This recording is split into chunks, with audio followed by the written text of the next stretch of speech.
Oke, diam ya. Oke. Bang, ini langsung aja Bang, terkait masalah hukum dulu ya, saya akan bertanya Bang ya. Ini hukum dengan pasal-pasalnya, bisa langsung ya Bang disebutin Bang, berapa banyak dan berlapisnya seperti apa Bang? Oke, ini masih kami kaji dan dalam ya. Sudah masuk 1 dalam LP. Kemungkinan akan masuk 3 sampai dengan 4 pasal lagi. Kami akan buat paparan 3 sampai 4 pasal lagi. Seperti itu. Yang terberat Bang? Yang terberat ya belum bisa kami pastikan mana yang terberat, karena misalnya pasal yang dianggap terberat nanti pada saat pengkajian ternyata unsur-unsurnya belum jadi gitu. Oke, dari Abang laporkan itu udah ada pasal.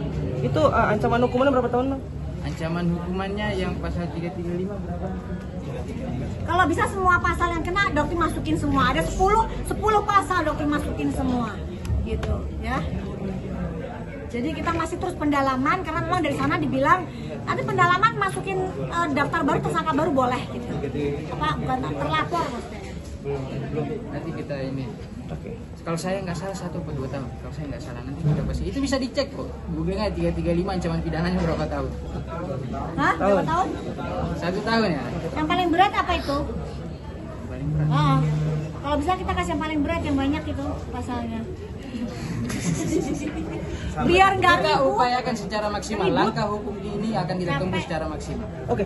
Dok tahu ulang tadi yang terberat yang mana nih? Nah, seperti itu kan. Berarti masih ada di sini nih masih ada emosi kan? Bukan, kalau emosi tidak. Jadi begini, apa yang dia katakan seperti dia bilang pada saat ini Doktif itu sebenarnya tidak pernah memiliki scar Doktif itu. Tapi karena COVID luar biasa, boro-boro mau perawatan. Jadi nggak sempat. Kalau Doktif mikirin perawatan, minum makan aja pada saat Doktif di COVID itu Doktif pakai Pampers, gitu loh. Jadi kok bisa dengan ngomong sesantai itu nggak peduli begini. Dokter cuman ya Allah seperti ini kah zaman sekarang gitu. Mereka melupakan jasa dokter-dokter. Seperti itu kan nilai dokter zaman sekarang di masyarakat Indonesia. Gitu. Dok, dengan persyukuran. Ya, untuk postingan Dokter Eka memang ini sekarang tinggal 2 kali 24 jam karena kemarin dokter kasih waktu 3 kali 24 jam untuk meminta maaf, menyampaikan permohonan maaf secara terbuka kepada masyarakat, terutama kepada nakes-nakes yang banyak pula yang gugur. Beliau ini adalah salah satu juga yang membantu Doktif terjun ke lapangan bencana maupun pada saat COVID ya. Untuk Dokter E itu sekarang tinggal sisanya 2 kali 24 jam. Jika tidak ada permintaan maaf, Doktif akan melaporkan kembali melalui LBH Kesra ke tentang kode etik. Ya, jadi sekarang Doktif sudah nggak mau main-main lagi. Ya, oke. Apapun alasannya, segera minta maaf. Betapa banyak korban tenaga kesehatan, dokter, perawat, semua mereka berjibaku di zaman COVID. Berbeda. Dan dengan gampangnya kamu bilang bahwa itu nggak perawatan dengan baik, boro-boro. Dokter ini punya klinik, tapi dokter sendiri terjun ke situ. Kliniknya dokter itu sempat dokter pulangkan semua berapa bulan demi menolong mereka ini, masyarakat ini. Dokter memang dokter pengusaha, dokter punya klinik yang kalian bilang kliniknya dokter kumuh dan lain sebagainya, nggak apa-apa. Ya, tapi dokter pernah terjun ke situ. Bekas yang dokter dapatkan ini insya Allah akan menjadi pahala perhitungan Allah di akhirat kelak. Ya, jadi silakan kalian bully. Dokter bangga kok dengan wajahnya dokter gitu. Ya, oke. Dok, niat baik itu kan pada akhirnya dianggap mereka bahwa dokter ini hancurkan bisnis mereka, menurunkan omset mereka gitu loh. Bahkan bersekutulah banyak mereka untuk ada lagi yang satu kata ya, Doktif itu di-backingin oleh pengimpor merkuncrit terbesar di Indonesia, masuk ke pencemaran nama baik. Oke, tidak Dok. ada. Oke, dengan persekutuannya mereka nih, Doktif gentar nggak nih untuk terus? Oh tidak.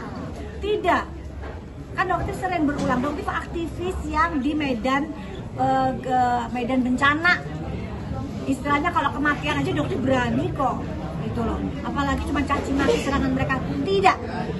Ya, Doktif tidur di kasur yang mahal di rumah. Mimpinya juga sama tidur di atas batu, nggak berubah tuh mimpinya. Jadi Doktif bukan karakter yang seperti itu, enggak. Mentalnya Doktif bukan mental seperti itu, bukan mental yang cuma berani di depan kamera, tidak. Ya, Doktif katakan tidak.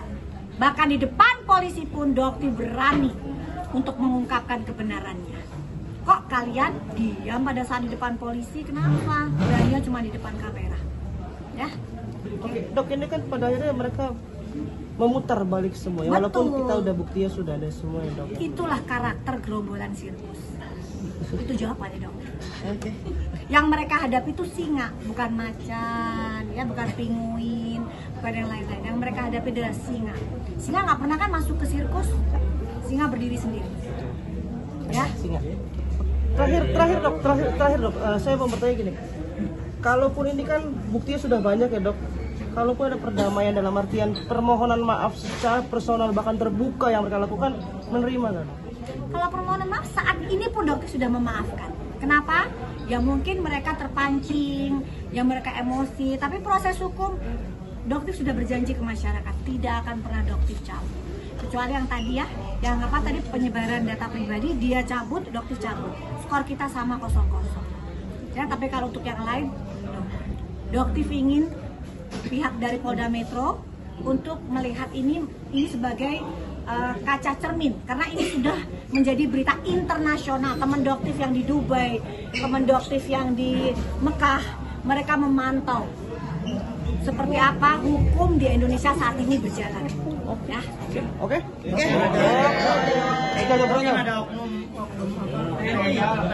Ya, oknum TNI itu pun juga untuk Bapak TNI, Bapak Polisi, kalian bisa mendengar nanti di rekaman ya, bahwa di dalam restoran mereka mengaku polisi untuk mengintimidasi, tetapi di luar mereka mengaku TNI. Tolong diselidiki dan diproses karena mereka menggunakan jabatan mereka untuk mengintimidasi doktif di situ, untuk menghambat doktif masuk ke dalam mobil doktif sendiri. Proses ya untuk aparat gitu, karena itu doktif dengar benar-benar aparat ya guys ya, itu adalah aparat anggota TNI gitu. Masa sih TNI nggak bisa nemuin siapa sih orang, masa harus doktif yang nemuin orangnya siapa gitu kan?